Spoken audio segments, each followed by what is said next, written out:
Sur les terrains de l'esprit réside un univers inconnu qui attend d'être exploré, un endroit où les secrets ancestraux se mêlent aux courants de pensée les plus novateurs, un espace entre la réalité tangible et l'immensité de l'imagination.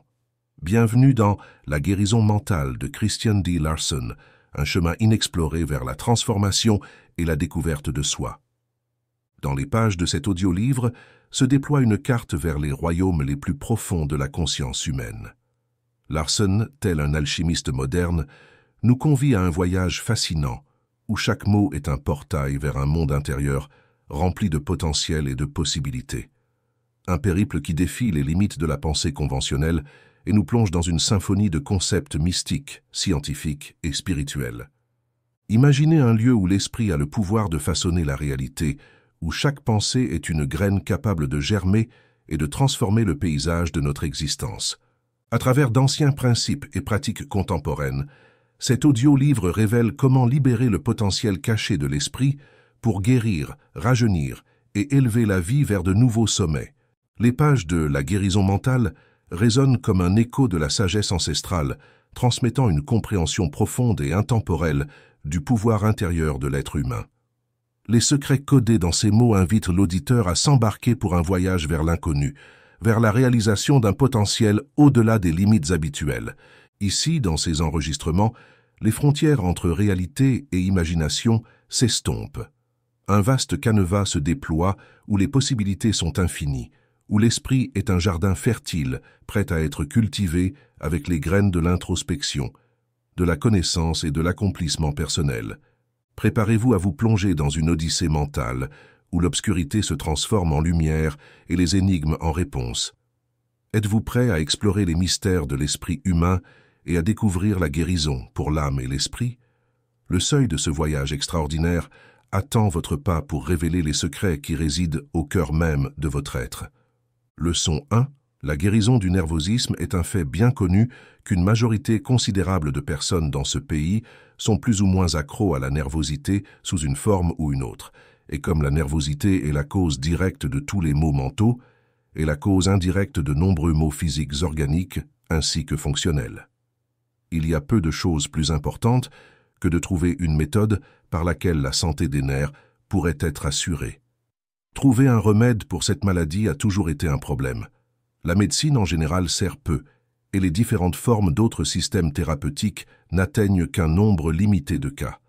Par conséquent, la découverte d'un remède qui pourrait s'appliquer à tous les cas, ou presque tous les cas, serait facilement considérée comme l'une des découvertes les plus notables de l'époque. Nous pouvons affirmer avec certitude que lorsque les gens apprendront à maintenir leur système nerveux en ordre, il y aura très peu de cas de folie, s'il y en a, et les maladies physiques seront réduites au moins de moitié. De plus, la puissance et la capacité de l'esprit augmenteront considérablement.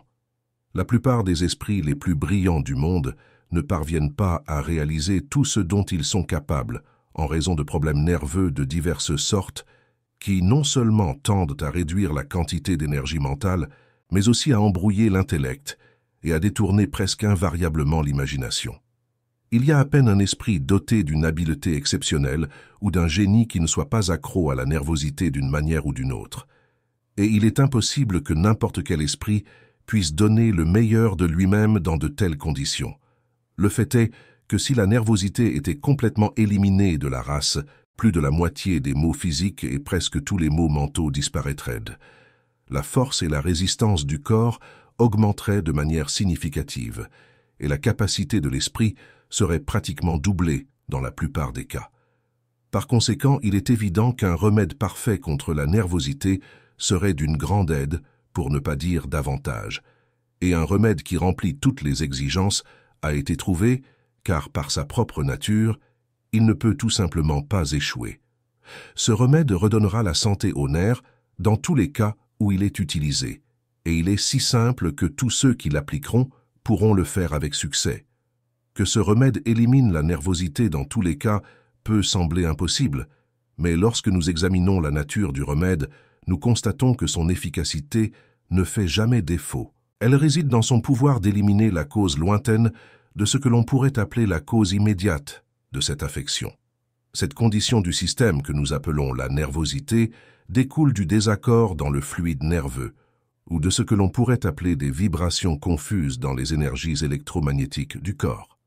C'est la cause immédiate, mais derrière cette cause se trouve une cause lointaine, c'est-à-dire cette condition qui produit initialement les vibrations confuses dans ces énergies.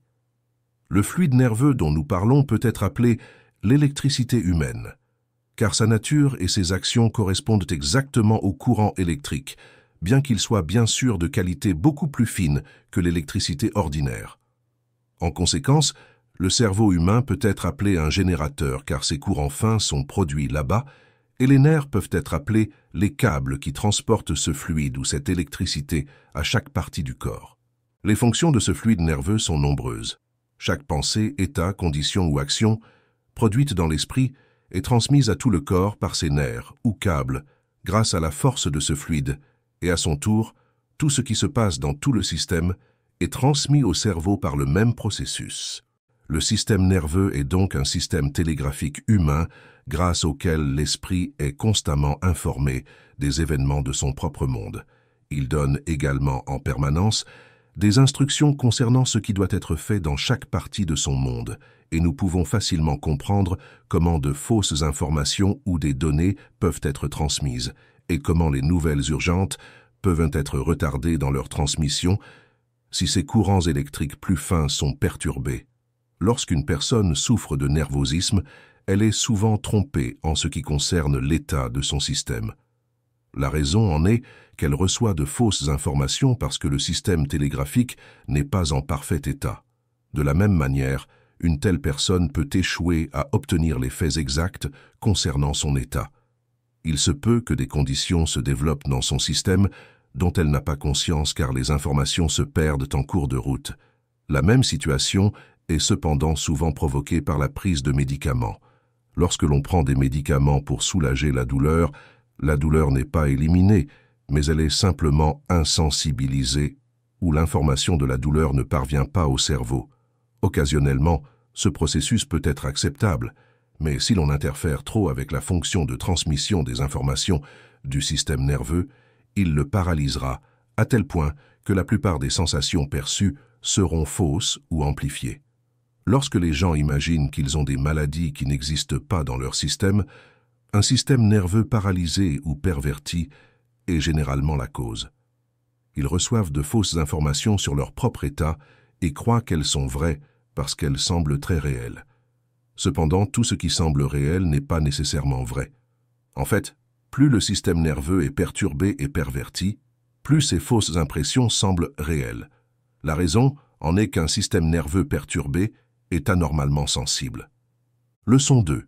Une autre fonction du système nerveux est de transmettre de l'énergie créatrice à toutes les parties du corps. Chaque cellule du système est construite ou réparée par l'énergie créatrice, et cette énergie est transmise par le nerf qui entre dans la localité de cette cellule. Par conséquent, lorsque le système nerveux est hors service, le processus de réparation ou de construction cellulaire est retardé en de nombreux endroits. Lorsque ce processus est perturbé, ou que les activités normales du processus sont perturbées, le système non seulement se trouve en mauvais état, mais de faux développements peuvent survenir. Lorsque les forces créatrices sont perturbées ou mal dirigées en n'importe quelle partie du système, elles ne peuvent pas continuer la construction cellulaire normale et, dans de nombreux cas, elles commencent à produire une construction cellulaire erronée. De cette manière, des tumeurs, des cancers, des kystes, des cataractes et toutes sortes de développements anormaux peuvent se former. À cet égard, nous devons nous rappeler que pratiquement tous les développements anormaux dans le système humain ont leurs origines dans des conditions nerveuses de quelque nature. Par conséquent, la santé parfaite du système nerveux, si elle est maintenue tout au long de la vie, éviterait absolument tous ces développements anormaux dans le système humain. Lorsque les énergies créatrices du système continuent leurs activités normales, il est impossible que des développements anormaux se forment. Pour maintenir ces énergies dans leur état normal d'action, le système nerveux doit être en ordre. En d'autres termes, chaque nerf doit jouir d'une bonne santé, entrer dans les détails et décrire complètement les divers effets qui découlent des actions du fluide nerveux, nous conduirait à chaque phase de la psychologie physiologique, et des volumes entiers seraient nécessaires. Cependant, notre intention ici n'est pas de présenter un traité complet sur ce vaste sujet, mais simplement de présenter de la manière la plus brève possible l'application pratique d'un remède efficace pour les nerfs. Les divers effets du fluide nerveux dans toutes ses fonctions seront corrects lorsque la cause sera correcte. La cause est correcte lorsque les vibrations de l'électricité du corps sont normales. Produire et maintenir de telles vibrations normales doit donc être notre objectif. Il a été dit que la confusion entre les vibrations des forces nerveuses est la cause immédiate du nervosisme, et aussi que cette force est générée dans le cerveau. Par conséquent, pour trouver la cause de cette confusion, nous devons aller au cerveau, ou plutôt à l'esprit. Lorsque nous analysons l'esprit, nous trouvons que chaque attitude mentale produit une action correspondante dans le cerveau et modifie dans une certaine mesure les forces générées dans le cerveau. Comme le cerveau est la dynamo qui génère les forces nerveuses, c'est-à-dire les forces électriques du système nerveux, il est évident qu'un état mental perturbé produira une action correspondante dans le cerveau, ce qui perturbera les vibrations des forces générées dans le cerveau pendant cet état mental particulier. Éliminer toute attitude confuse ou état perturbé de l'esprit semble donc être le remède parfait. Cela constituerait une prévention complète et non nécessairement un remède à utiliser lorsque le nervosisme réel est présent. Pour éviter tout nervosisme, il faut devenir maître de ses pensées et de ses sentiments et apprendre à créer uniquement des états mentaux qui ont un effet harmonieux et sain sur le corps. Cependant, cela nécessite une compréhension profonde de la métaphysique ainsi qu'un temps considérable, et cela implique nécessairement une croissance constante. De plus, de nombreux états mentaux perturbateurs se trouvent dans le subconscient et ne peuvent être éliminés que lorsque tout l'état mental est renouvelé et perfectionné. Renouveler et perfectionner à la fois l'esprit subconscient et conscient devrait être l'objectif constant de chaque individu. Cependant, tant que nous travaillons à cette prévention complète, nous avons besoin de remèdes rapides et prêts à éliminer les résultats de nos erreurs passées ou présentes. Même si nous travaillons pour la prévention complète, nous avons besoin de remèdes ou de méthodes qui éliminent rapidement les erreurs afin d'éviter tout autre effet négatif. En outre, de nombreuses personnes ne sont pas en mesure de rester imperturbables au milieu du chaos du monde. Elles sont constamment confrontées à la discorde et ont besoin d'une aide immédiate pour empêcher que cette discorde ne produise des effets préjudiciables. Par conséquent, nous avons besoin de remèdes efficaces pour le présent, ainsi qu'un système de pensée et de vie grâce auquel nous pouvons progressivement offrir une prévention complète. Leçon 3. Analyser les conditions. Lorsque nous analysons les diverses conditions qui perturbent les nerfs, nous trouvons qu'un état mental perturbé est la cause lointaine. Par conséquent, les états mentaux paisibles doivent être le remède. Les états mentaux perturbés affectent les énergies électriques générées dans le cerveau, et comme ces énergies suivent les nerfs dans tout le système sera en discorde. En revanche, les états mentaux paisibles amèneront les énergies électriques générées dans le cerveau à devenir calmes, sereines et harmonieuses, et tout le système nerveux le sera également. Lorsque nous créons seulement des états mentaux paisibles, il n'y aura aucune discordance dans le système, et lorsque la discordance disparaîtra, le nervosisme disparaîtra également. Lorsque des états mentaux perturbés se sont déjà produits, ils peuvent être contrés avant qu'ils n'entrent dans le système nerveux et éviter leurs effets indésirables. Le processus est simple et peut être efficacement appliqué par n'importe qui. Tout d'abord, la vie et la pensée doivent être aussi calmes, sereines et paisibles que possible. Deuxièmement, toute cause de perturbation ou de nervosisme, qu'elle soit aiguë ou chronique, consciente ou subconsciente, doit être éliminée en cultivant la sérénité et la paix. Tant que la force nerveuse est encore dans le cerveau, ces vibrations peuvent être modifiées en changeant les actions de l'esprit. Cependant, une fois que cette force entre dans la moelle épinière, elle continuera dans ses vibrations d'origine jusqu'à ce qu'elle ait imprégné le système. Par conséquent, il est nécessaire d'agir sur cette force avant qu'elle n'atteigne la moelle épinière. Puisque cette force répond facilement à chaque action de l'esprit, Un changement complet peut être effectué en agissant au bon endroit pour atteindre directement les énergies du cerveau. L'esprit doit agir sur le centre cérébral, un point situé exactement à mi-chemin entre les ouvertures des oreilles. Tracez une ligne imaginaire d'une oreille à l'autre à travers votre cerveau et divisez cette ligne en son milieu. À cet endroit, vous trouverez la région du centre cérébral. Dans cette région, l'énergie ou la force nerveuse générée dans le cerveau est transférée à la moelle épinière, à partir de laquelle elle se dirige vers toutes les parties du système. Pour changer les vibrations de cette force, avant qu'elle n'atteigne la moelle épinière, l'esprit doit agir sur le centre du cerveau et, par cette action, produire la même condition que celle souhaitée dans l'ensemble du système nerveux. L'état d'esprit, qui est imprimé au centre du cerveau, fera en sorte que toutes les forces nerveuses en provenance du cerveau soient identiques à l'état mental lui-même, tant dans leur nature que dans leur action. Par conséquent, imprimer au centre du cerveau un état mental de parfaite harmonie, de calme et d'équilibre, fera en sorte que la force nerveuse, lorsqu'elle provient du cerveau, devienne calme, harmonieuse et équilibrée. Par conséquent, elle transmettra le calme, l'harmonie et l'équilibre à chaque partie du système. Lorsque ces courants nerveux calmes commencent à circuler dans le système, toute forme de nervosisme commencera à disparaître et le soulagement sera immédiat. Toutes les faiblesses cardiaques cesseront également. Et l'action normale sera assurée, car pratiquement tous les problèmes cardiaques proviennent de perturbations dans le système nerveux. Se concentrer sur le centre cérébral dans une attitude de paix fera que le cœur retrouve rapidement un comportement normal. Si cette méthode est utilisée plusieurs fois par jour pendant 5 à 10 minutes, ce qu'on appelle normalement une maladie cardiaque, disparaîtra sans prêter la moindre attention au cœur lui-même. Pour appliquer parfaitement cette méthode, dirigez votre attention vers le centre du cerveau et concentrez-vous doucement sur ce point tout en pensant calmement, mais profondément, à la sérénité, à la paix, à la tranquillité et à l'harmonie. Essayez de ressentir à ce moment-là que tout dans le centre du cerveau est immobile, parfaitement immobile, que tout est calme, facile et en repos.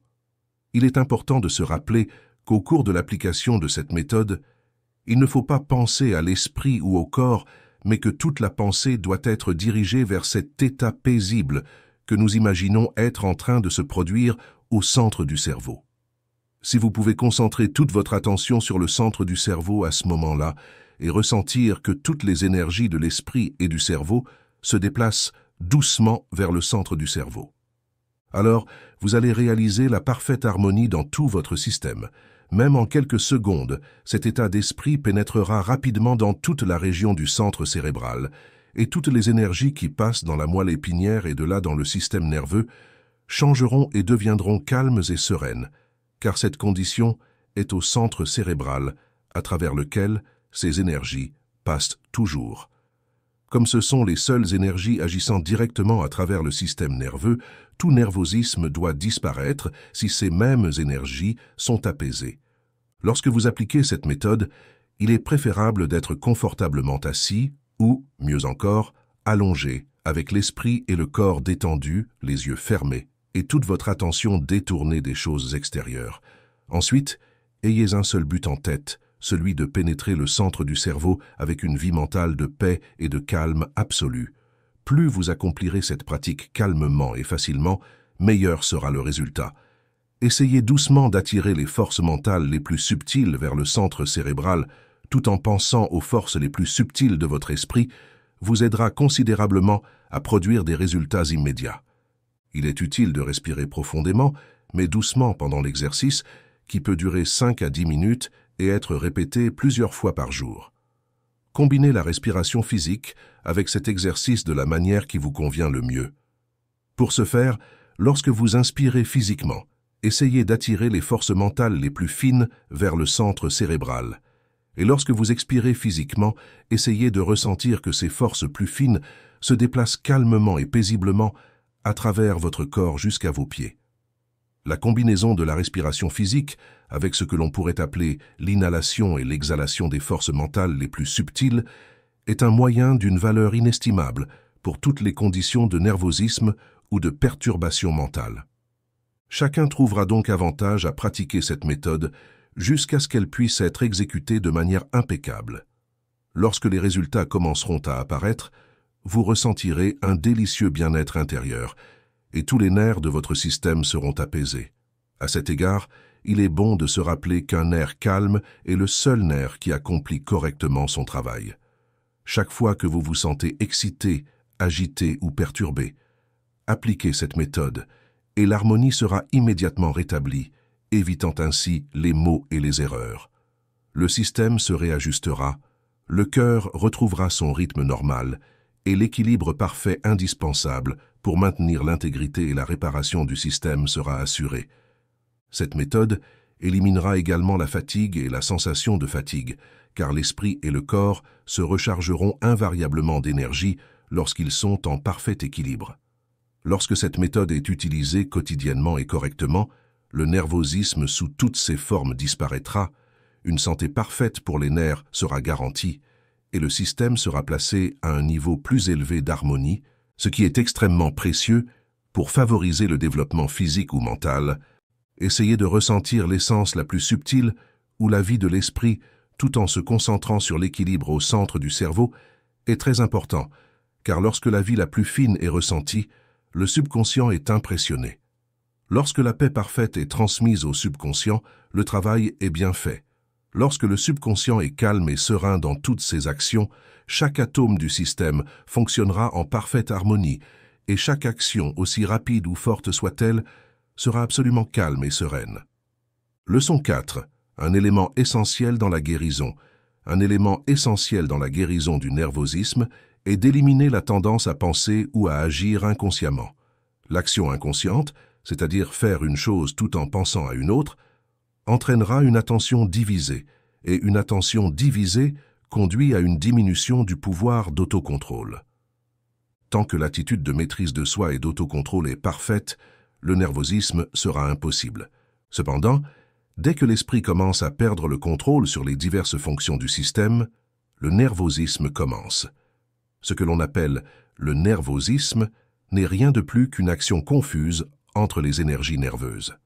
Comme l'esprit est la cause originale de toute action qui se produit dans le système humain, l'action confuse dans n'importe quelle partie du système doit provenir initialement d'une action mentale confuse. La cause fondamentale de l'action mentale confuse est l'attention divisée, et l'attention divisée provient du fait d'avoir plusieurs choses à l'esprit en même temps. La loi doit être de n'avoir qu'une seule chose à l'esprit à la fois. Vous pouvez avoir 1000 devoirs à accomplir chaque jour, mais ne prêter une attention directe qu'à un seul à la fois. Entraînez-vous à faire cela, et vous serez absolument libre du nervosisme toute votre vie. L'effondrement du système nerveux n'est pas dû à la quantité de travail, mais à la dispersion de vos forces, et seule la division de votre attention peut disperser vos forces. La division de l'attention peut toutefois se produire de plusieurs manières. Essayer de faire trop de choses à la fois en est une. Vivre une vie complexe en est une autre. Bien que la cause principale réside généralement dans l'utilisation imprudente de l'imagination. La plupart ne savent pas comment utiliser l'imagination de manière constructive, ce qui rend généralement leurs actions désordonnées. Le résultat est une action mentale confuse, suivie d'actions confuses entre les forces nerveuses. La même chose se produit dans les modes de vie et de pensée où l'imagination est portée à des états anormaux par l'excitation ou diverses formes d'intoxication mentale. Le résultat est la confusion mentale. Lorsque les forces de l'esprit sont agitées, les forces nerveuses en font de même, car le système nerveux est directement connecté au cerveau en général, ainsi qu'à chaque action individuelle qui a lieu dans le cerveau. Lorsque l'énergie du système est épuisée, toutes les fonctions du corps ou de l'esprit, y compris l'imagination, sont incapables de continuer les actions normales. Le résultat est une action anormale ou confuse, qui peut être suivie par une sorte de maladie ou de crise nerveuse. Cependant, la cause première du manque d'énergie dans le système n'est pas toujours physique. La dissipation physique, comme brûler la chandelle par les deux bouts, épuisera l'énergie du corps. Il existe également une dissipation mentale, dont certains des éléments principaux sont la colère, l'inquiétude, l'excitation, la dépression mentale, l'abattement, le découragement, la pensée imprudente et l'imagination téméraire. Ainsi, l'énergie peut être gaspillée aussi bien physiquement que mentalement, Mais tout gaspillage provient initialement de l'esprit, car le corps ne peut rien faire à moins que l'esprit n'initie l'action. Pour éliminer la cause du nervosisme, il faut prendre en compte deux facteurs. Premièrement, l'énergie vitale du système doit être maintenue pleine et forte en tout temps. Lorsque la vitalité est insuffisante, l'action normale devient impossible. Cesser l'action normale revient à commencer une action anormale, qui mène à l'action confuse, et l'action confuse mène au nervosisme. Deuxièmement, le désordre mental sous toutes ses formes doit être complètement éliminé. Cela se fait en supprimant le comportement de diviser l'attention. En résumé, pour éliminer la cause du nervosisme, entraînez-vous à consacrer toute votre attention à ce que vous pensez ou faites en ce moment, et vivez de manière à ce que votre système soit constamment rempli d'énergie. Lorsque vous êtes constamment rempli d'énergie vitale et que vous utilisez continuellement votre énergie dans des actions d'harmonie, d'équilibre et de maîtrise de soi, vous ne serez jamais nerveux. L'abondance de pouvoir et la maîtrise parfaite guideront toutes vos actions. Ce sont les deux secrets. Leçon 5. Assurer l'abondance de pouvoir. Pour assurer l'abondance de pouvoir, vous n'avez pas besoin de générer plus que ce que vous générez déjà. Tout ce dont vous avez besoin, c'est d'éviter que ce qui est généré ne soit gaspillé. En résumé, apprenez à utiliser toute votre énergie actuelle pour éviter complètement tout gaspillage. L'énergie qui est gaspillée est perdue, mais celle qui est utilisée augmente. L'énergie que nous utilisons aujourd'hui réapparaîtra dans le système demain, non seulement avec la quantité originale, mais avec plus. L'élément essentiel dans l'utilisation appropriée du pouvoir que nous possédons est d'avoir un but défini en vue de chaque pensée et action, et de donner à ce but toute notre attention. Lorsque nous pensons, nous devons le faire avec un but et penser à une seule chose à la fois.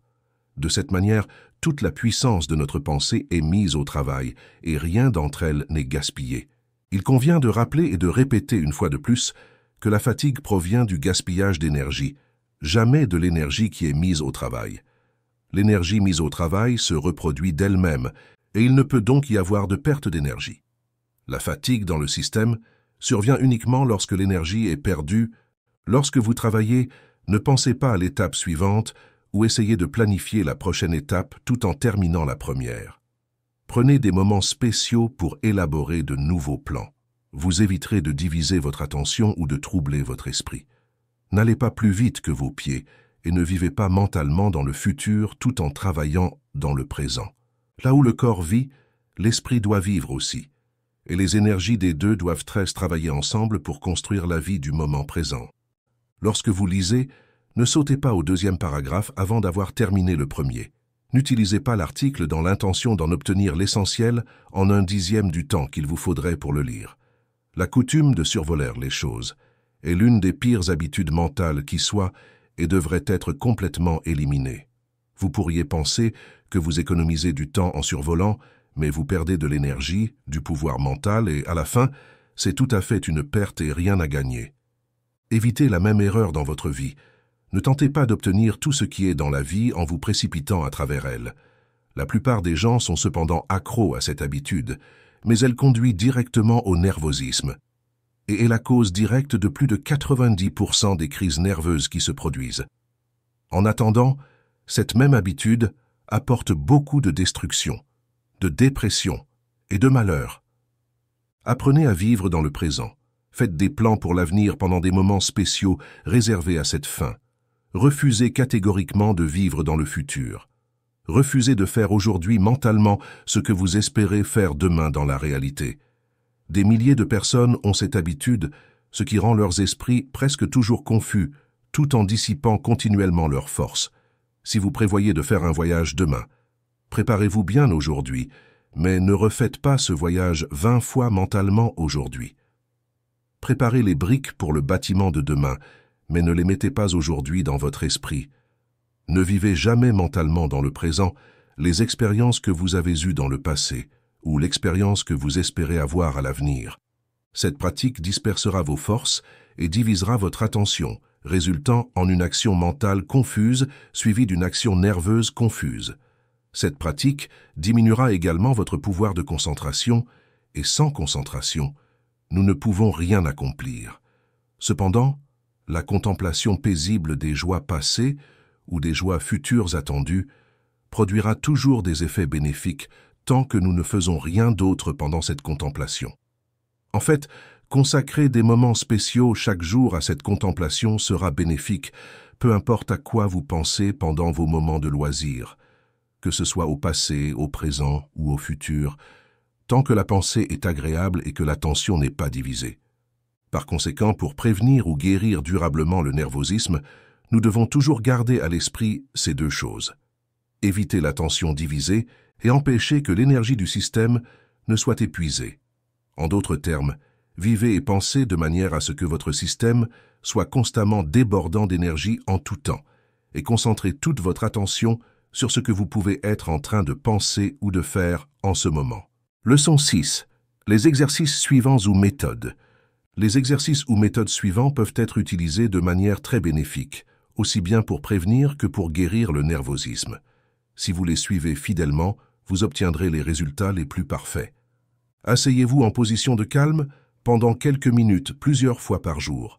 Vérifiez à quel point vous pouvez être calme dans l'esprit et le corps pendant ces moments, et observez comment vous pouvez pleinement réaliser la profonde tranquillité de votre nature. Si vous adoptez la pratique d'être profondément calme pendant quelques minutes plusieurs fois par jour, vous pourrez complètement freiner toute tendance au nervosisme. De plus, ces moments serviront à revitaliser votre système, vous permettant ainsi d'accomplir davantage de travail de meilleure qualité pendant n'importe quelle période. Profitez de ces moments de tranquillité pour détendre complètement votre esprit et votre corps. Laissez aller chaque muscle et chaque pensée. Restez immobile et pensez seulement à quel point il est agréable d'être parfaitement immobile. Essayez d'approfondir votre conscience de l'harmonie réelle. Pensez fréquemment au véritable sens de l'harmonie et essayez de ressentir intérieurement cette véritable harmonie. En d'autres termes, entraînez-vous à concentrer votre attention sur l'idée même d'harmonie pour que votre système entre dans la vie même, ou l'essence de l'harmonie parfaite. Vous commencerez bientôt à vous sentir plus harmonieux, car nous avons tendance à développer en nous chaque état ou condition sur lesquels nous portons une pensée constante et une attention. Visualisez-vous mentalement dans un état de calme chaque fois que vous pensez à vous-même. Imaginez que vous êtes calme et que vous avez le contrôle de vous-même. Chaque image mentale que vous créez de vous-même devrait vous montrer dans une attitude de calme. Lorsque vous pensez que vous êtes dans une situation que vous attendez, imaginez-vous calme et serein. Cela créera une tendance à la calme, et chaque jour, vous deviendrez de plus en plus serein et maître de vous-même, jusqu'à ce que vous atteigniez cet état astral profondément paisible et immensément fort. Chaque fois que vous vous sentez profondément agité, passez immédiatement à vous sentir en paix. De cette manière, vous imprimez la paix, l'harmonie et le calme dans votre subconscient. Plus vous imprimez de paix dans le subconscient, plus vous vous sentirez paisible dans toute votre nature intérieure. Les courants souterrains de votre vie deviendront harmonieux et sereins dans leurs actions. Vous vous sentirez paisible et calme à l'intérieur, au plus profond de votre vie réelle et de votre pensée.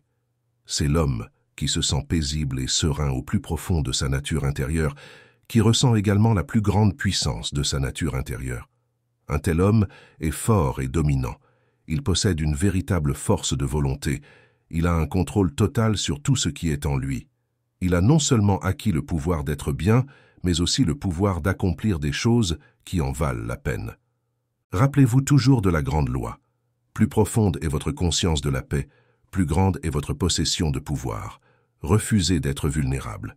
Ne dites jamais ni ne pensez que vous êtes vulnérable lorsque vous vous sentez sur le point d'être blessé.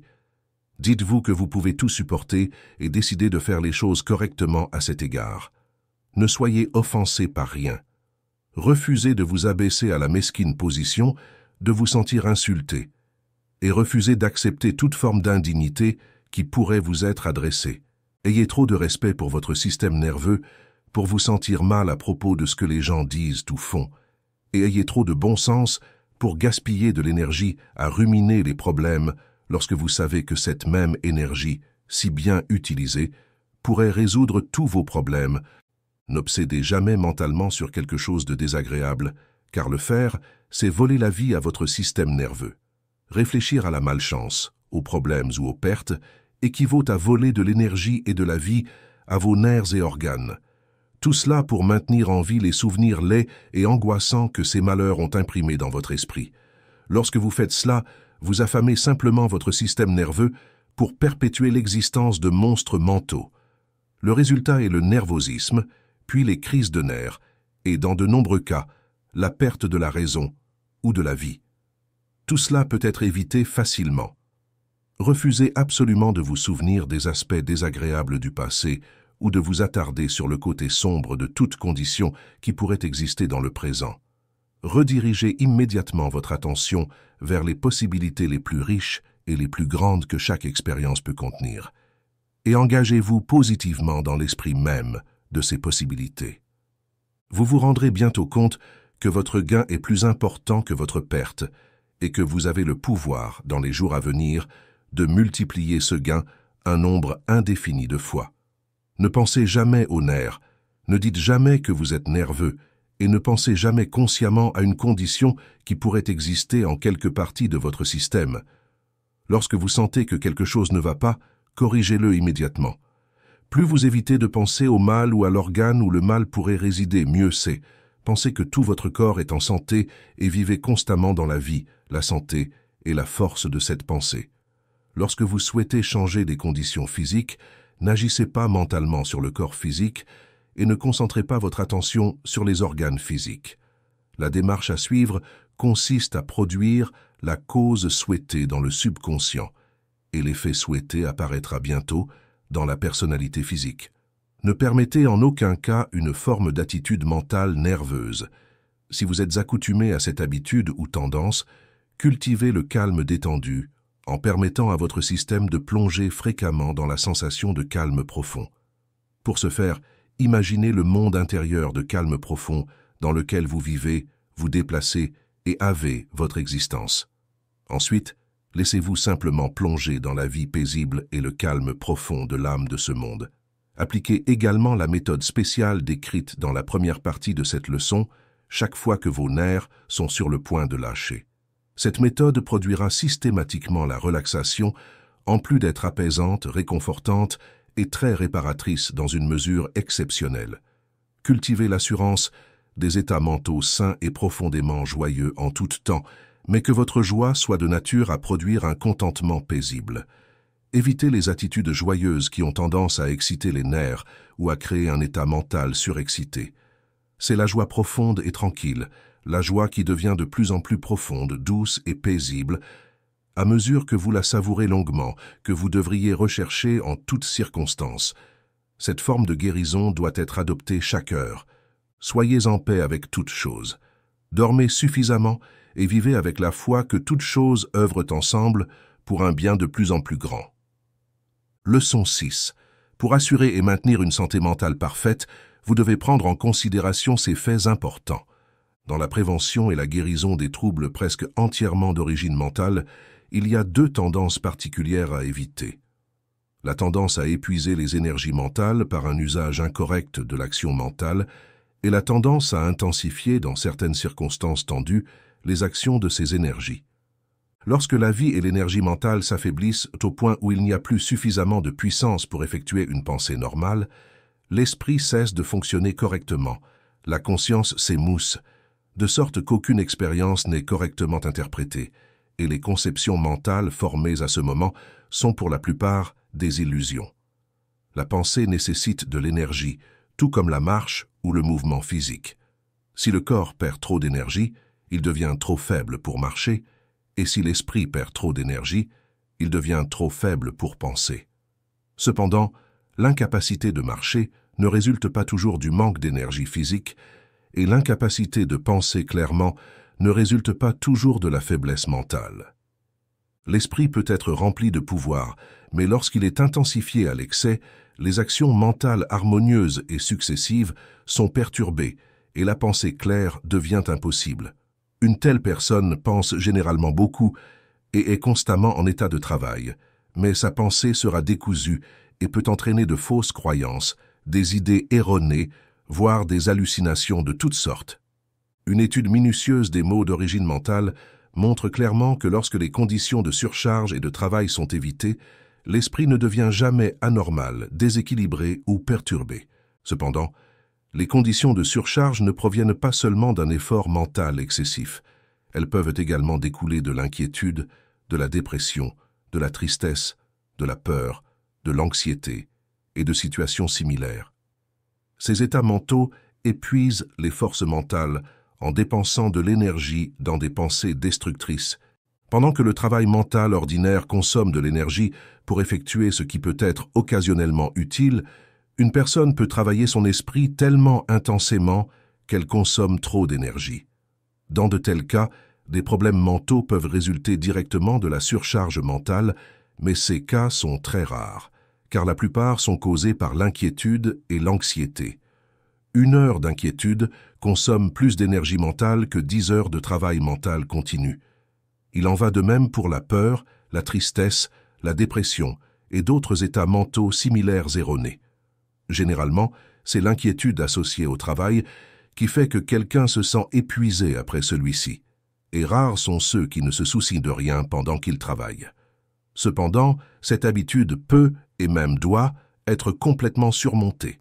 Lorsqu'une personne étudie, elle imagine que l'étude intensive épuise l'esprit, et, par conséquent, que l'esprit s'épuise plus ou moins pendant ce travail. Cependant, cette idée est incorrecte.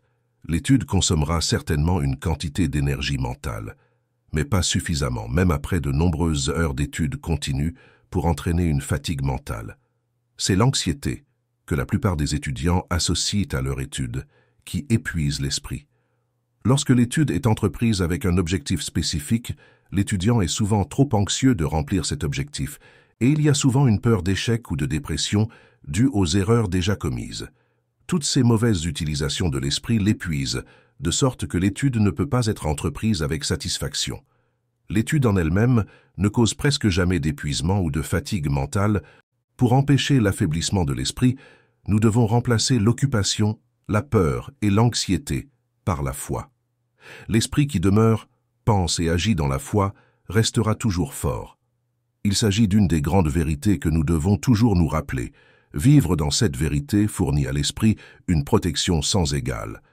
Les états d'excitation mentale proviennent principalement de la colère, de l'excitation, de l'action mentale ou physique intense ou de l'excitation nerveuse.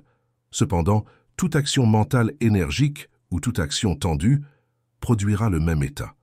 Dans cet état, l'esprit est sous tension, pour ainsi dire, et ses énergies sont détournées et finissent par se perdre. Sur leur chemin vers une perte complète, elles produisent généralement toutes sortes d'illusions. Cela explique le fait qu'un esprit qui n'est pas en harmonie avec lui-même produit souvent des illusions sur plusieurs fronts sans en être conscient. Lorsque l'esprit se fixe trop longtemps sur un sujet particulier ou est forcé dans une certaine direction pendant trop longtemps, une condition similaire se produit, déséquilibrant l'esprit. Dans cet état, une partie de l'esprit travaillera de manière excessive, tandis que les autres parties deviendront pratiquement inactives. Par conséquent, la partie surchargée sera incapable de penser clairement en raison de son état épuisé ou intensifié, tandis que les parties inactives seront également incapables de penser clairement en raison de leur inactivité. Le résultat sera que les états mentaux produits à ce moment-là seront erronés, et les états erronés mènent invariablement à de mauvaises conditions de santé, tant mentale que physique. Pour éviter la tendance à s'engager trop intensément dans une seule direction, il est important d'adopter ce qu'on pourrait appeler une variété mentale, c'est-à-dire de changer d'action mentale, de travail mental et d'intérêt à des intervalles fréquents. Cette pratique est cruciale lorsque le système nerveux est plus ou moins tendu. Dans de telles conditions, la sensibilité est très aiguë, et chaque impression profondément formée aura tendance à guider l'esprit le long de la ligne qu'elle indique. La tendance à fonctionner exclusivement dans une seule direction mentale est très marquée, et il est crucial de l'éviter complètement dès le début. Dès que l'on ressent une inclination à s'enfermer dans une seule direction mentale, il convient de détourner immédiatement son attention vers autre chose afin de solliciter les autres parties de l'esprit. En général, l'esprit reviendra à une action saine lorsque toutes ces parties seront activées. Une excellente pratique consiste à étudier toutes sortes de sujets ayant de la valeur, en plus de ce qui peut absorber votre attention dans votre vocation, et à exercer toutes les fonctions du corps, de l'esprit et de l'âme aussi complètement et harmonieusement que possible. Toutes les formes de fanatisme et d'action prolongée d'enthousiasme doivent être évitées à tout prix. Il ne faut pas permettre à une partie de l'esprit de s'enfermer dans une seule idée. Lorsqu'on découvre une tendance à isoler l'action de l'esprit dans une partie particulière de la pensée, il faut immédiatement chercher de nouvelles expériences. Si l'on se trouve complètement absorbé par des endroits, des personnes ou des choses, il faut immédiatement chercher des qualités supérieures dans d'autres domaines. Pour éviter les états d'esprit obsédants ou excessifs, il est nécessaire de cultiver une complète sérénité. Ainsi, tous ceux qui ont tendance à utiliser leur esprit de cette manière doivent immédiatement travailler à retrouver leur équilibre. En peu de temps, voire beaucoup moins, l'action normale de l'esprit et du corps sera parfaitement rétablie, ajoutant ainsi une grande quantité d'énergie à la fois à l'action physique et mentale. L'esprit ne doit jamais tomber dans des états dépressifs, car cette tendance mène invariablement à une mauvaise santé mentale. Pour surmonter cette tendance, il faut cultiver une attitude joyeuse et le réflexe de fixer l'attention sur le meilleur, le plus grand, le plus élevé et l'idéal dans toutes les choses. Cela doit devenir un facteur permanent dans toutes les lignes de pensée. Il est essentiel de se rappeler qu'un état mental joyeux, optimiste et ascendant peut devenir si fort que toute expérience que nous rencontrons ne peut pas nous déprimer ou nous décourager. En ce qui concerne cette phase de l'étude, il est utile de se référer aux éléments précédents concernant les tendances mentales. Il est essentiel de réaliser l'importance d'éviter la tendance descendante de l'esprit. Toutes les conditions dépressives conduisent invariablement l'esprit au point où la pensée claire devient impossible. À l'inverse, toutes les attitudes mentales ascendantes ou édifiantes mènent invariablement l'esprit à opérer dans les domaines supérieurs et clairs de la pensée, où chaque pensée fonctionne, pour ainsi dire, dans un monde de lumière mentale. En d'autres termes, plus l'esprit s'élève dans l'action consciente, plus il reçoit de lumière sur chaque pensée, et par conséquent, chaque pensée devient plus claire. Pour éliminer les conditions adverses de l'esprit, il est essentiel en premier lieu de calmer l'esprit, et en second lieu, de fournir plus de vie et d'énergie à l'ensemble du système nerveux. Pour calmer l'esprit, la méthode spéciale donnée pour le traitement du nervosité dans la leçon précédente doit être employée. Pour fournir plus de vie et d'énergie à l'esprit et au système nerveux, les diverses énergies de l'esprit doivent être redirigées de manière à suivre de nouvelles voies. Lorsque les énergies de l'esprit suivent de nouvelles voies, elles stimulent d'autres parties de l'esprit, ce qui réactive le pouvoir mental latent. Le pouvoir mental complet sera ainsi rapidement restauré, et une parfaite santé mentale ainsi que la plénitude d'esprit s'ensuivront invariablement. Dans la 8e leçon, pour guérir le désespoir, il est souligné que comme les champs et les jardins extérieurs ont besoin de la lumière du soleil pour s'épanouir et devenir riches et beaux, il en va de même pour les jardins intérieurs merveilleux. Des découvertes récentes en psychologie ont montré que n'importe quel talent ou faculté mentale ne peut se développer de manière satisfaisante sans un excès de clarté et de joie dans l'esprit. Il faut qu'il y ait du soleil dans l'esprit pour qu'il se développe. Tant que ce soleil mental persiste, le développement est continu, pourvu que le sol mental soit enrichi par des pensées riches et cultivées avec soin à travers l'être et l'agir. Il est essentiel de cultiver la joie, aussi nécessaire que de cultiver des compétences et des aptitudes. La prévention ou la guérison du désespoir est tout aussi importante que la prévention ou la guérison de n'importe quelle maladie physique. Une mentalité abattue est une mentalité malade, et une mentalité malade est plus nuisible pour le bien-être humain qu'un corps malade. Pour progresser, croître, avancer et s'épanouir en permanence, nous devons éliminer tout état de désespoir et établir à la place un état de joie perpétuelle. Le bonheur est l'état naturel de l'esprit. Lorsque l'esprit est en parfaite santé, il est toujours heureux. En réalité, un esprit sain ne peut être que joyeux. Par conséquent, quand vous n'êtes pas heureux, votre esprit est malade et nécessite une attention immédiate. En effet, une mentalité malade peut causer autant de problèmes moraux que physiques. Par conséquent, il est essentiel d'éliminer le désespoir et toutes les formes d'infélicité. Lorsque nous examinons le sujet de près, nous constatons qu'il existe deux types de désespoir, chacun ayant ses propres causes et nécessitant des remèdes spécifiques. Le premier d'entre eux nécessite peu d'attention, car il peut difficilement être qualifié de trouble mental, étant plutôt un symptôme de pensée désordonnée et de point de vue erroné. Il découle généralement d'expériences désagréables, telles que des déceptions, des échecs ou des défaites, et peut donc être éliminé facilement en formant l'esprit à percevoir la joie en toute chose et en résolvant de gagner, peu importe ce que les circonstances actuelles indiquent. Lorsque nous considérons la vie du point de vue supérieur, de la grandeur réelle de l'homme, nous ne perdrons ni espoir ni courage. Bien que nous échouions à maintes reprises, du point de vue évoqué précédemment, nous découvrons que chaque échec peut se transformer en un échelon vers le succès. Nous choisissons de considérer l'échec de cette manière. Cependant, si nous voulons utiliser l'échec de cette manière, nous ne devons jamais nous permettre de sombrer dans le désespoir. Au lieu de cela, nous devons faire face à chaque situation avec une attitude de pleine maîtrise de nous-mêmes. Chaque échec est simplement une énergie précieuse qui a été détournée. Si nous abordons cette énergie détournée avec la bonne attitude, nous pouvons la récupérer et la faire travailler en notre faveur.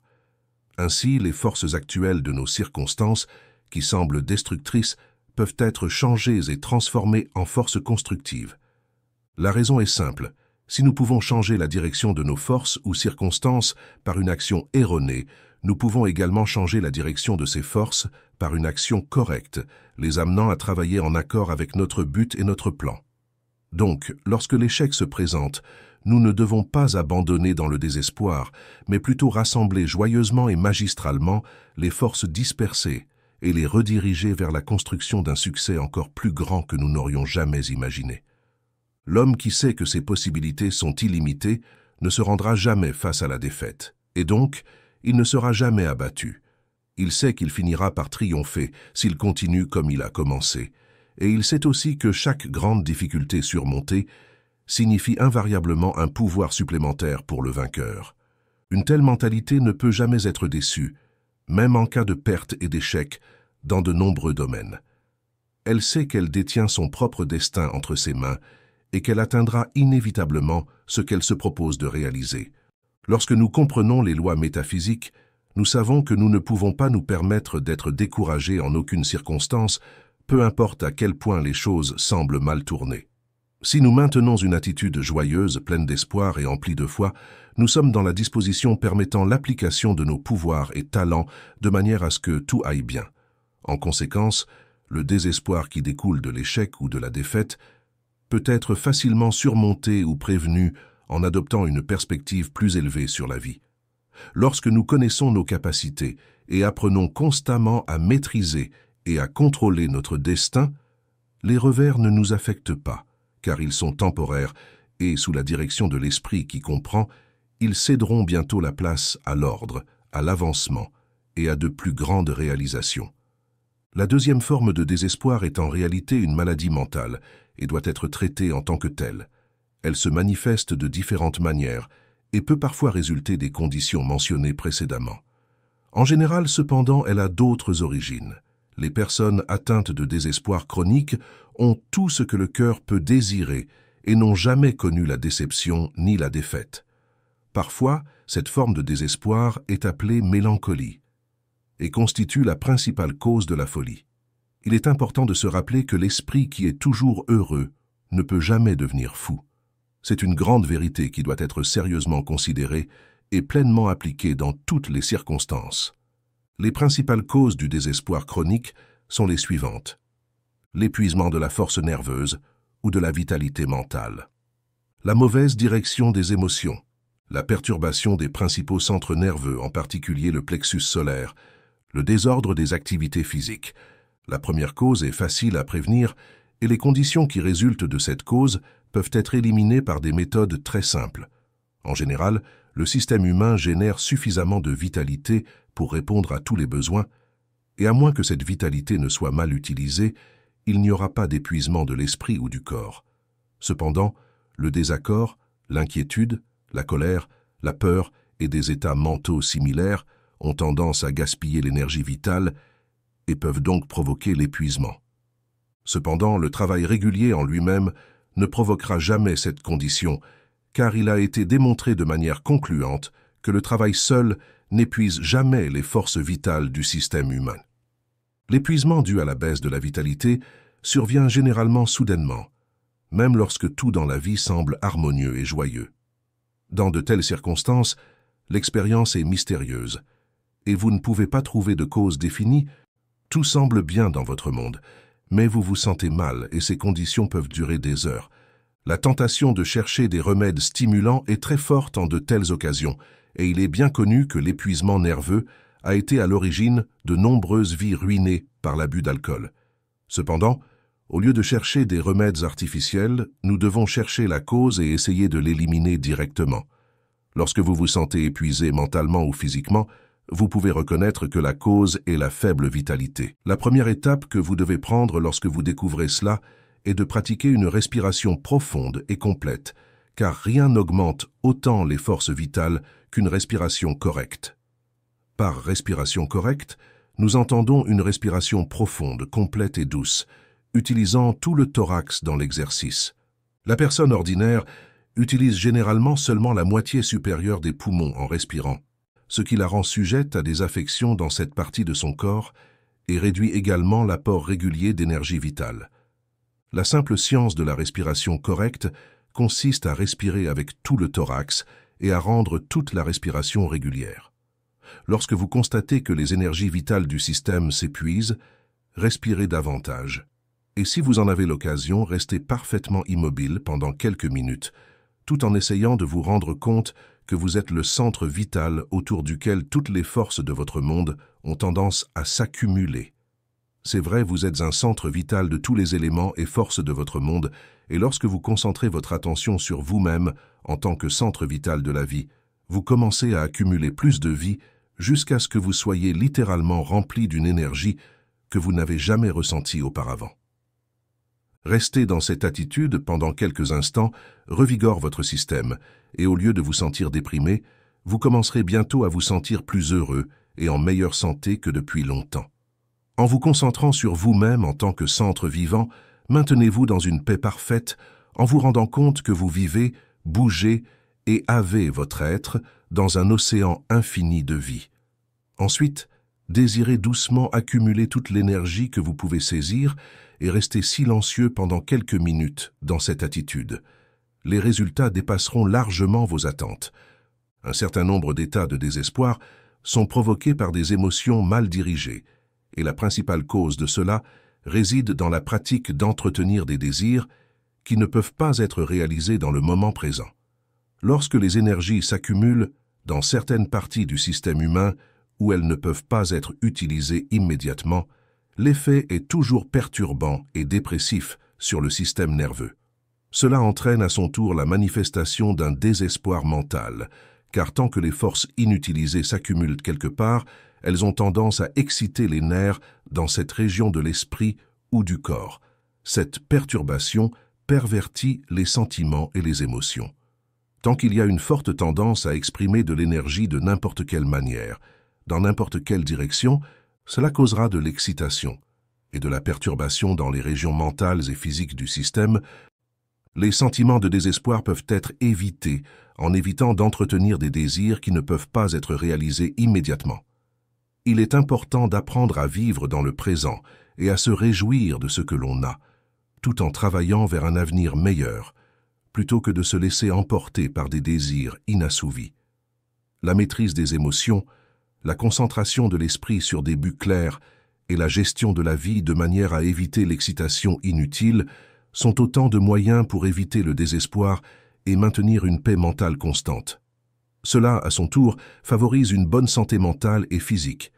Une grande quantité d'énergie se dirigera dans cette direction, et si son expression est refusée, elle s'accumulera, ce qui entraînera des conditions anormales dans cette partie de l'esprit ou du corps, dont la réaction produit toujours un sentiment désagréable dans l'esprit. Pour éviter cela, nous devons apprendre à entretenir uniquement les désirs qui peuvent être réalisés dans le moment présent et aussi apprendre à transmuter nos énergies de manière à ce que toute énergie qui ne peut pas être utilisée dans certaines fonctions en ce moment puisse être attirée vers d'autres fonctions où elle peut être utilisée plus efficacement. Nous ne devons jamais permettre l'existence d'un désir qui ne peut pas être réalisé dans l'instant. Lorsque de tels désirs se présentent, nous devons immédiatement diriger notre attention ailleurs.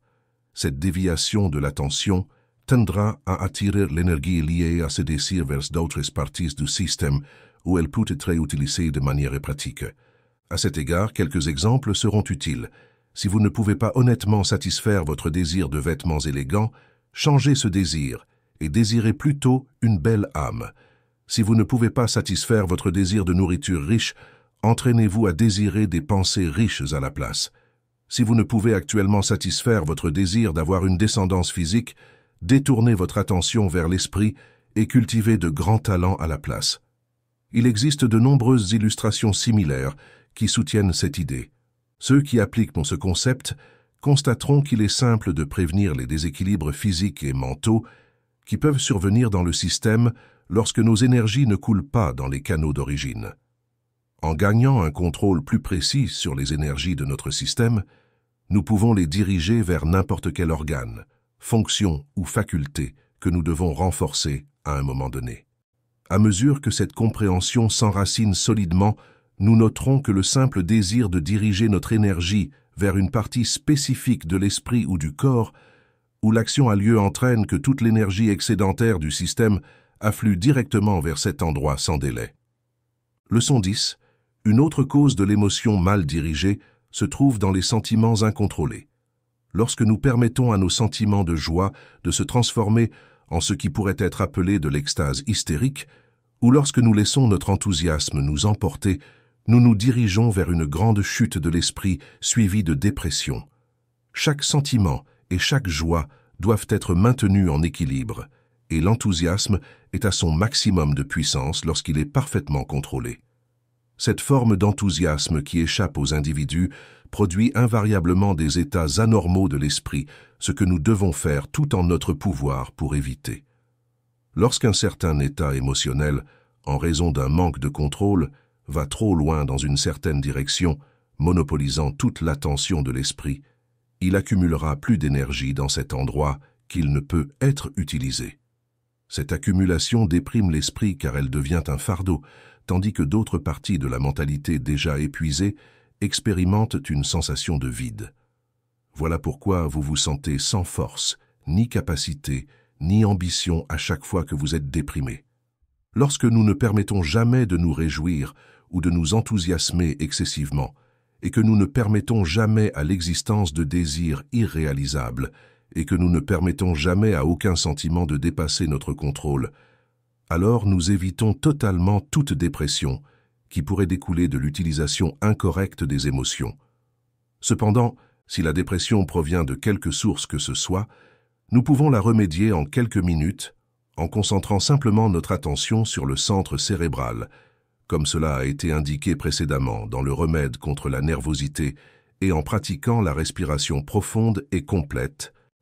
Par ces méthodes, nous rétablirons l'équilibre dans le système nerveux tout en augmentant en même temps l'énergie vitale dans l'ensemble du système. Lorsque nous considérons les formes de dépression qui découlent d'un plexus solaire perturbé, nous sommes confrontés à un problème qui semble parfois mystérieux, car de nombreuses personnes considèrent que le plexus solaire est le point de jonction entre les aspects physiques et métaphysiques du système humain. Ceux qui adhèrent à cette idée croient naturellement que beaucoup d'énergie supplémentaire serait libérée si le plexus solaire devenait plus actif. Cependant, cela n'est pas vrai. La réalité est que moins nous prêtons d'attention consciente au plexus solaire, mieux nous sommes. Les perturbations qui se produisent dans le plexus solaire proviennent invariablement d'une digestion imparfaite. Lorsque le plexus solaire est perturbé, il a tendance à perturber tous nos sentiments, à la fois physiques et mentaux. Par conséquent, nous constatons que la dépression qui survient de cette manière trouve son origine dans une digestion imparfaite. Pour cette raison, nous constaterons que certains des cas les plus graves de dépression ne sont pas nécessairement des présages de terribles catastrophes imminentes, comme beaucoup de gens le pensent parfois. Au contraire, ils n'ont d'autre source que l'estomac. En fait, on peut affirmer avec certitude que plus des 3/4 des cas de dépression trouvent leur origine dans une mauvaise digestion. Ainsi, une bonne digestion, en particulier lorsqu'elle est soutenue par un système nerveux harmonieux et bien préparé, permettra d'éviter la plupart des épisodes de dépression qui peuvent affecter la personne moyenne. En sachant cela, nous réalisons l'absurdité de prendre la dépression au sérieux. En revanche, si nous choisissions de considérer ces conditions comme insignifiantes et de les corriger en améliorant notre digestion, nous progresserions grandement vers le rétablissement durable de la santé mentale et de l'intégrité. Les cas de dépression résultant de perturbations physiques se trouvent généralement chez des personnes qui ont de fortes tendances psychiques, mais qui ne savent pas comment utiliser ces nouvelles forces qui ont émergé dans leur esprit. Chaque fois qu'un nouveau pouvoir se réveille, il est essentiel de comprendre comment l'utiliser correctement, et il ne doit y avoir aucune erreur grave dans son application. En conséquence, personne ne devrait tenter d'utiliser un nouveau pouvoir, quel qu'il soit, avant d'en comprendre pleinement la nature et l'usage approprié. Le type de dépression résultant d'une perturbation psychique est généralement assez grave, et il convient de faire tout son possible pour le prévenir. La seule méthode sûre pour prévenir cette condition est de ne pas s'engager dans les phénomènes psychiques ou l'expérience psychique tant que l'on ne comprend pas les lois psychologiques et métaphysiques qui sous-tendent ces phénomènes, ou tant que l'on n'a pas atteint un parfait contrôle de soi. Cependant, pour de nombreuses personnes, ces exigences peuvent sembler trop strictes. En réalité, il serait pratiquement impossible que quiconque se consacre à la recherche psychique s'il devait respecter ces exigences. Néanmoins, la majorité d'entre nous trouvera très avantageux de ne pas prêter attention à la recherche psychique. En ce qui concerne le sujet de la dépression, en plus des méthodes précédemment exposées, nous devons utiliser d'autres méthodes pour éliminer la tendance à la dépression de l'esprit. Nous savons que l'esprit en croissance, tout comme l'esprit sain, a besoin de lumière solaire constante. En ayant cette compréhension, nous ferons sans aucun doute tout notre possible pour fournir cette lumière solaire en toutes circonstances. Notre objectif n'est pas seulement la santé, mais aussi la capacité d'accomplir de plus grandes réalisations dans le monde. Comme l'atteinte de ces deux objectifs nécessite un esprit en croissance, il est très bénéfique de fournir ce soleil mental qui favorise la croissance mentale continue. Leçon 11. La prévention de la dépression mentale. En plus de ce qui a été dit précédemment sur ce sujet, on peut identifier deux causes spéciales qui conduisent fréquemment à la dépression mentale. La première cause réside dans la présence de certains états mentaux adverses qui sont devenus tellement enracinés qu'ils affectent la vie du subconscient. La deuxième cause réside dans la présence de forces subconscientes éveillées qui ne peuvent pas trouver une expression complète et naturelle. Beaucoup de gens souffrent de dépression mentale. Cela est dû au fait que le génie en lui essaie de s'exprimer en actions tangibles, mais il ne peut pas le faire en raison du manque d'harmonie entre l'état objectif et subjectif de l'esprit. Lorsqu'il y a une grande quantité de puissance intérieure qui cherche à s'exprimer mais ne trouve pas l'opportunité de le faire, une pression anormale se produit dans diverses parties de la mentalité, ce qui aboutit généralement à une dépression mentale. Cette dépression implique plus ou moins de tristesse, de déception, voire de désespoir, et peut durer des années, expliquant ainsi le fait que de nombreux génies ou futurs génies sont presque constamment malheureux. L'esprit extérieur de la personne moyenne n'a pas été formé pour répondre au pouvoir et au génie du subconscient. Par conséquent, le génie intérieur est emprisonné, pour ainsi dire, ne lui permettant pas de s'exprimer et d'agir. Il est confiné derrière les barreaux des limitations objectives et refuse de se réconcilier avec cette destinée. Dans certaines personnes, le pouvoir intérieur, peu actif, se fait rarement sentir, tandis que chez d'autres, les pouvoirs intérieurs importants sont constamment en quête de liberté et d'expression. Cela crée un malaise, de l'insatisfaction et une dépression mentale, ainsi qu'un désir apparemment désespéré de l'idéal, que les esprits sensibles trouvent si difficile à supporter. Lorsque l'harmonie entre l'esprit objectif et le subconscient est totale, le pouvoir intérieur peut s'exprimer librement. C'est alors que nous trouvons une paix qui dépasse la compréhension, une harmonie qui touche l'extase de l'âme et une joie incommensurable. L'individu est pleinement dans le moment présent. Cependant, de tels moments sont rares pour la personne moyenne, car son esprit extérieur n'est pas en mesure de donner expression à la vie et à la puissance qui s'éveillent en son fort intérieur. L'individu moyen n'est pas formé pour libérer le génie intérieur. Il est simplement conditionné à se rappeler ce que d'autres ont dit et à imiter ce que d'autres ont fait. En attendant, le génie intérieur est maintenu captif et, en cherchant à gagner sa liberté, il crée de la confusion, de la dépression, de nombreuses erreurs et des moments de désespoir mental. Une grande partie du malheur qui touche la plupart des personnes ambitieuses provient de ces conditions. La maison mentale est divisée contre elle-même. L'esprit intérieur veut réaliser la grandeur et la joie d'une vie pleine, tandis que l'esprit extérieur veut mener une vie superficielle et ne faire que ce que les sens, dans leurs limitations, désirent. L'esprit objectif n'a cependant pas été créé pour agir en désaccord avec le subconscient. C'est l'éducation non scientifique qui a donné à l'esprit extérieur cette tendance. Cependant, il ne peut y avoir de véritable paix ni de véritable grandeur dans l'esprit de l'homme tant que cette tendance ne sera pas éliminée. Les deux esprits doivent travailler en harmonie et dans un but commun. L'esprit objectif doit impressionner le subconscient avec ses pensées objectives et ses désirs les plus élevés, et doit répondre parfaitement lorsque le subconscient fait surgir le pouvoir permettant la réalisation de ses objectifs et désirs. L'esprit objectif doit toujours attendre plus de pouvoir du subconscient et doit maintenir une attitude réceptive, calme et bien disposée, ce qui est essentiel pour l'expression complète du grand pouvoir intérieur. Cultiver cette attitude met les deux esprits en harmonie. Puisque l'esprit objectif dirige quotidiennement le subconscient pour produire plus de vie, plus d'intelligence et plus de pouvoir, le plein épanouissement du génie intérieur est assuré.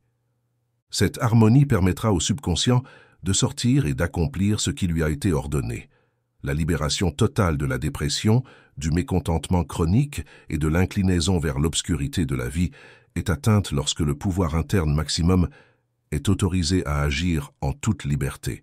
Mettre le conscient et le subconscient en harmonie revient à donner à tout le pouvoir intérieur l'opportunité de s'exprimer, et le soulagement viendra immédiatement.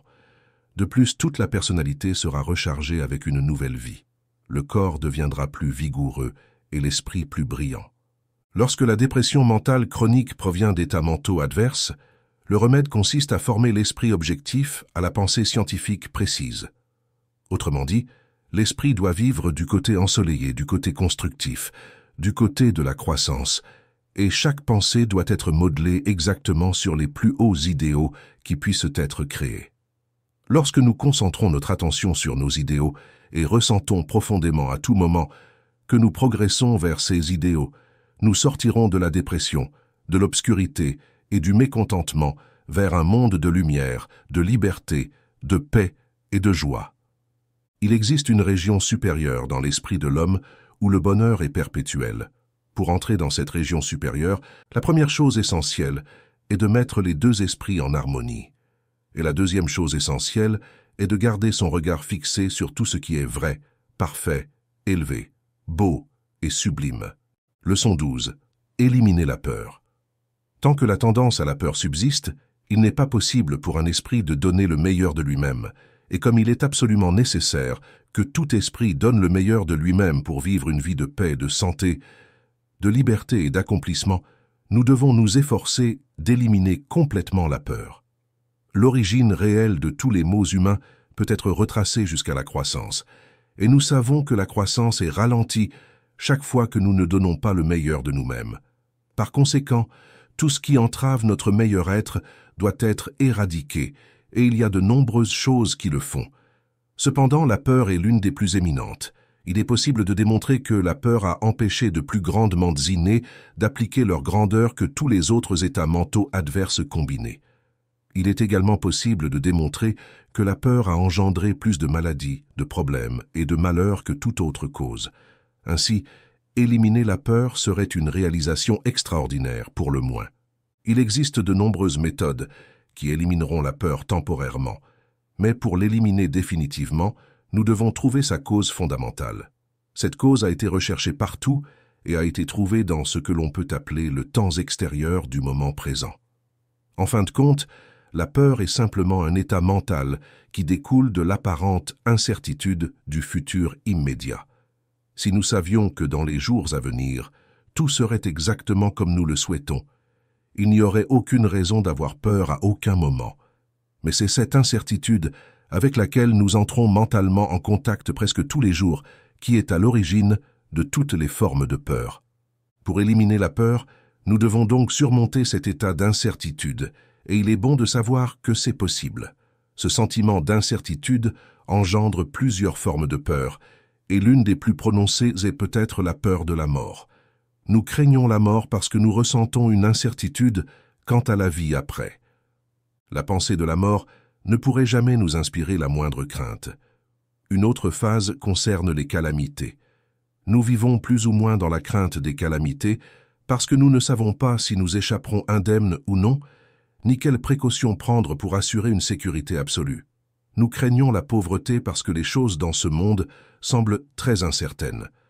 Nos amis sont partout confrontés à une malchance inattendue, et nous imaginons qu'il est très probable que nous courions la même chance. Si nous pouvions maîtriser nos circonstances, nous penserions différemment de cette phase particulière, mais l'art de maîtriser les circonstances n'est pas clairement compris, de sorte que la plupart continuent de craindre les malheurs potentiels de l'avenir. Nous craignons la maladie parce que presque quotidiennement, nous sommes confrontés à des symptômes menaçants et voyons autour de nous des gens qui tombent au tombeau en raison de l'action continue de ce qui ne semblait être que des symptômes insignifiants. Il y a des dizaines d'autres conditions et de choses que nous craignons plus ou moins pour la même raison, c'est-à-dire que nous ne sommes pas sûrs du résultat. Le résultat peut être bon ou mauvais. Nous ne le savons pas. Et nous craignons que ce soit le dernier, car nous n'avons pas acquis le pouvoir de produire le premier à volonté. Ainsi, il est clair que toute peur découle directement de l'incertitude quant à ce que l'avenir immédiat réserve, en particulier en termes de résultats de nos actions actuelles. Ce qui se prépare dans le présent a souvent été préparé dans le passé, et dans le passé, ces indications ont souvent mal tourné. La question est donc, pouvons-nous faire en sorte que tout se passe bien cette fois-ci? La plupart d'entre nous ne le savent pas, et c'est pourquoi la plupart ont presque constamment peur des événements du proche avenir. La peur provient de l'incertitude et de nulle autre cause. Cela peut être facilement démontré. La question est alors de savoir ce qui crée cette incertitude. Lorsque nous analysons cette phase du sujet, nous constatons que la cause de toute forme d'incertitude est due au fait que des choses similaires sous des conditions similaires ont mal tourné dans le passé. Et nous n'avons actuellement aucune preuve que nous pouvons faire en sorte que toutes les choses se passent bien dans le futur.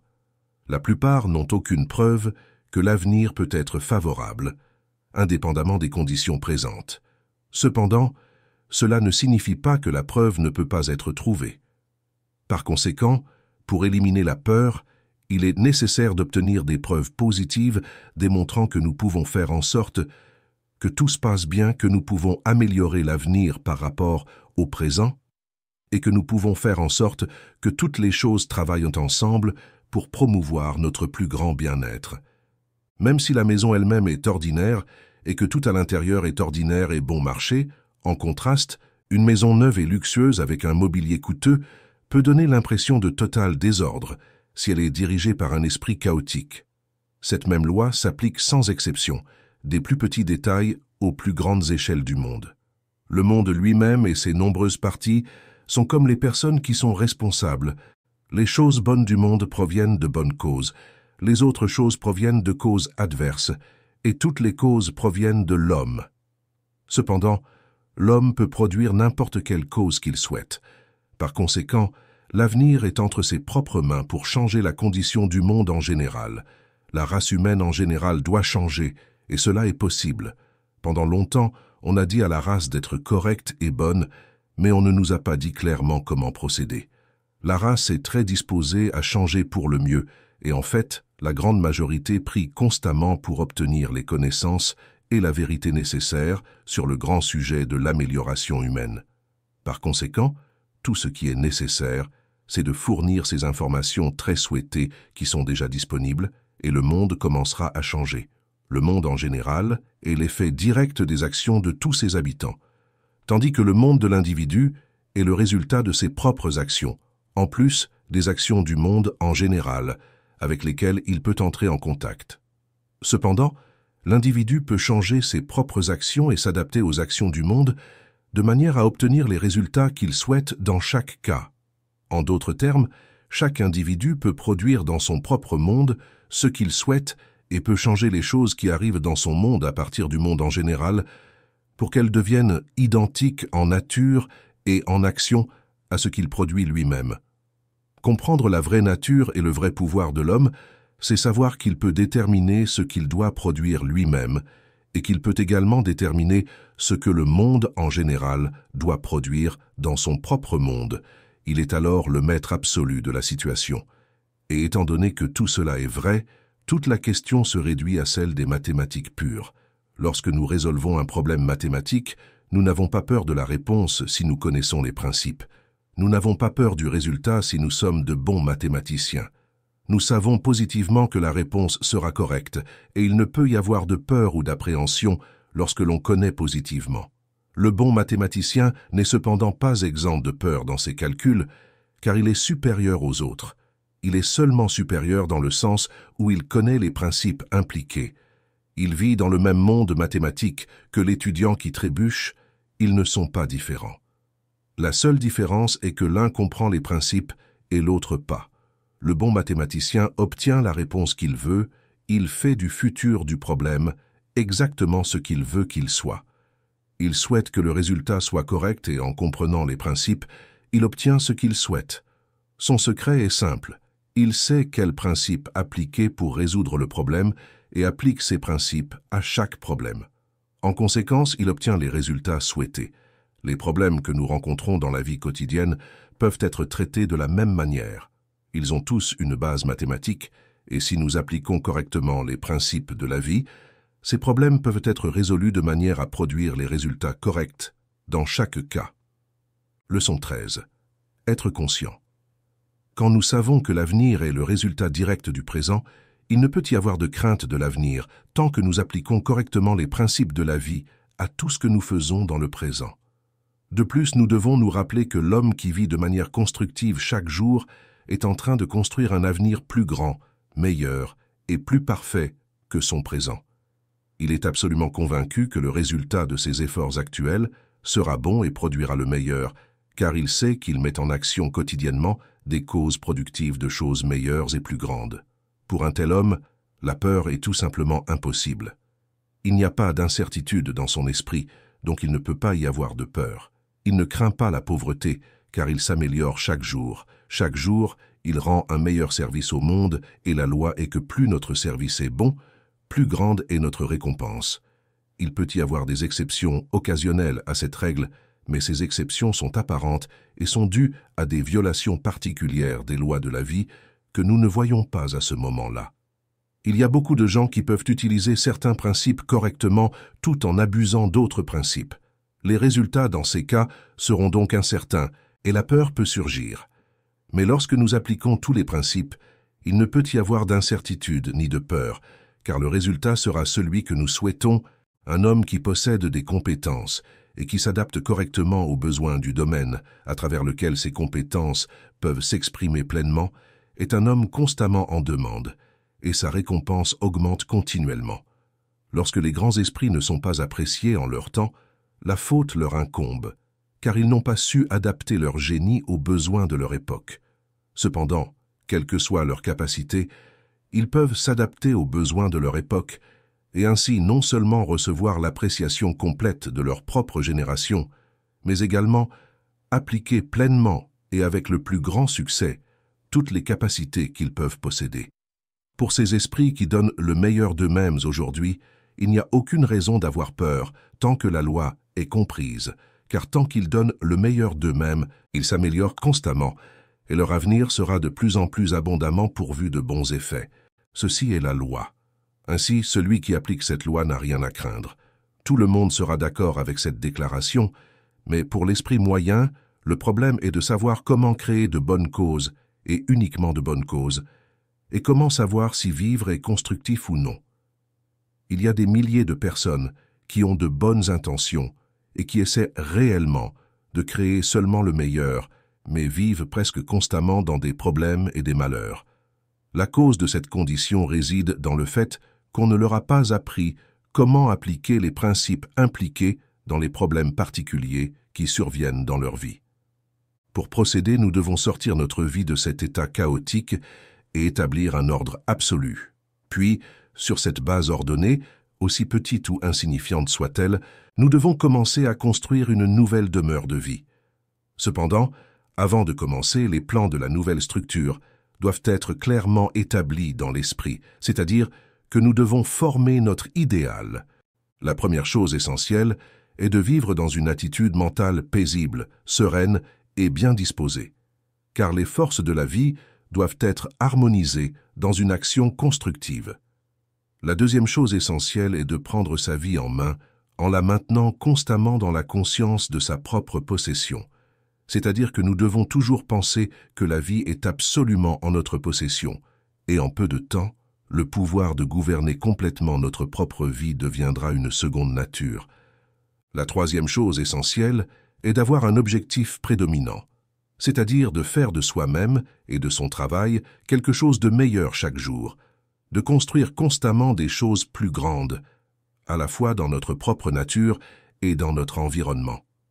À cet égard, nous devons apprendre à voir toutes les choses dans notre imagination comme devenant de plus en plus parfaites, car en maintenant l'œil mental uniquement du côté meilleur, du côté fort et du côté supérieur de tout, nous donnons aux forces créatrices de l'esprit un modèle supérieur, et ces forces créent toujours à l'image exacte du modèle.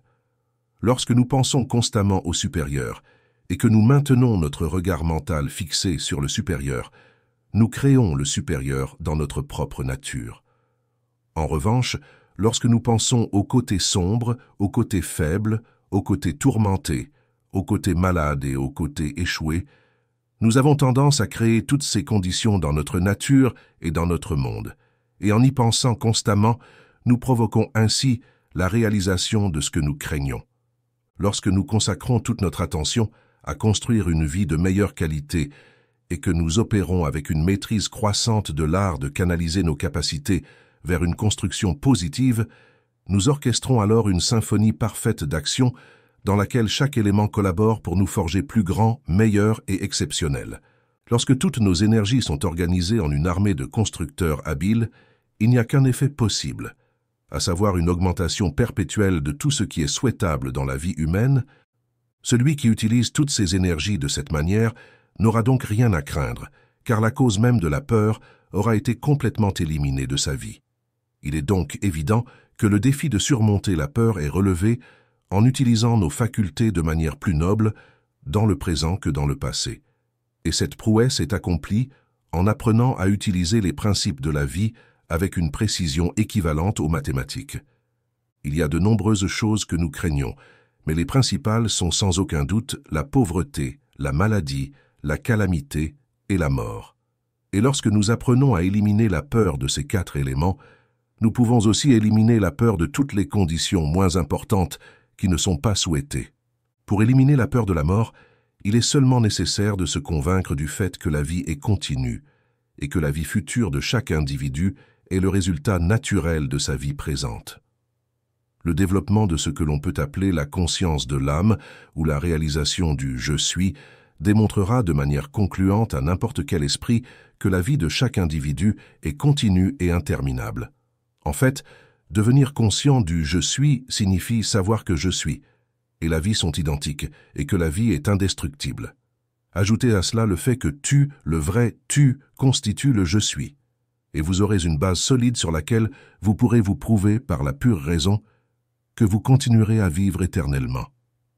La compréhension des lois de la cause et de l'effet démontre que vous pouvez créer votre propre avenir et votre propre destin, non seulement dans la sphère actuelle, mais aussi dans les sphères futures de l'existence. Vous pouvez rendre votre existence future aussi belle, merveilleuse et magnifique que votre imagination peut l'imaginer. La loi est que ceux qui vivent noblement dans le présent créent un avenir meilleur pour eux-mêmes, tant dans cette vie que dans la vie à venir. Par conséquent, Ceux qui appliquent les principes de cette loi, qui signifient simplement les principes de vivre et de penser correctement, n'ont rien à craindre, ni de la mort, ni du futur. Pour eux, la mort ne sera qu'une porte entrebâillée vers un monde bien plus riche, meilleur et plus beau que celui-ci. Et le futur signifiera pour eux des réussites, des réalisations et des joies bien supérieures à tout ce que quiconque a accompli dans ce monde. Il est intéressant de noter que ceux qui ne craignent pas la mort vivent les vies les plus longues, les meilleures et les plus heureuses sur terre. Il est également bien connu que ceux qui savent qu'ils font de leur mieux dans le présent ne craignent jamais de quitter cette planète à tout moment. Ils n'ont pas peur du changement, car ils savent que tout changement doit être un changement positif. Lorsque nous apprenons à vivre vraiment, nous perdons toute peur de la mort, car nous savons que nous vivrons une vie très longue, très intéressante et très belle. Nous savons également que ce que l'on appelle la mort n'est rien d'autre qu'une porte ouverte vers une vie encore plus belle, car un présent magnifique produit toujours un futur plus magnifique. Ce que nous avons gagné, nous le recevrons et en profiterons. C'est la loi, et donc celui qui vit de cette manière, gagnant beaucoup, aura beaucoup à recevoir et à apprécier dans les jours à venir. Lorsque des symptômes de maladie apparaissent, nous savons que nous avons enfreint une loi naturelle. Mais si nous comprenons la vie, nous savons aussi que la douleur est une amie bienveillante, qui vient nous informer que quelque chose a besoin d'être ajusté. Et si nous procédons à cet ajustement, ce que nous pouvons faire facilement lorsque nous savons comment penser et vivre, il n'y aura pas de maladie. Lorsque nous savons comment éliminer une fois pour toutes les symptômes menaçants, nous ne craindrons jamais la maladie. Et lorsque nous savons comment créer abondamment la santé, la peur de la maladie devient impossible. Lorsque nous croyons en la santé, nous ne pouvons pas être malades. Et toute personne qui vit une vie constructive, qui applique les principes de la vie à sa propre vie de la même manière qu'un mathématicien applique les principes à ses problèmes, crée de la santé de plus en plus en abondance. La peur de la pauvreté disparaîtra lorsque nous apprendrons que la capacité et le pouvoir peuvent se développer de plus en plus indéfiniment. Nous savons que les hommes et les femmes compétents sont très recherchés partout. Et lorsque nous saurons que nous pouvons devenir suffisamment compétents pour occuper les meilleurs postes du monde, nous n'aurons pas peur de la pauvreté. Alors nous vivrons avec la certitude d'une croissance perpétuelle, et donc toute crainte de la pauvreté disparaîtra. Vous ne pouvez avoir aucune crainte de la pauvreté ou de la perte lorsque vous savez que votre capacité à gagner augmente chaque jour et que la demande de vos services dans le monde ne cesse de croître. Éliminer la peur des calamités, des accidents, des catastrophes et autres peut sembler impossible, car on pense souvent que l'individu ne peut pas contrôler les causes qui les produisent. Cependant, lorsque nous examinons de près la question, nous découvrons que ces événements désagréables nous arrivent parce que nous ne faisons pas ce qui est correct au moment opportun.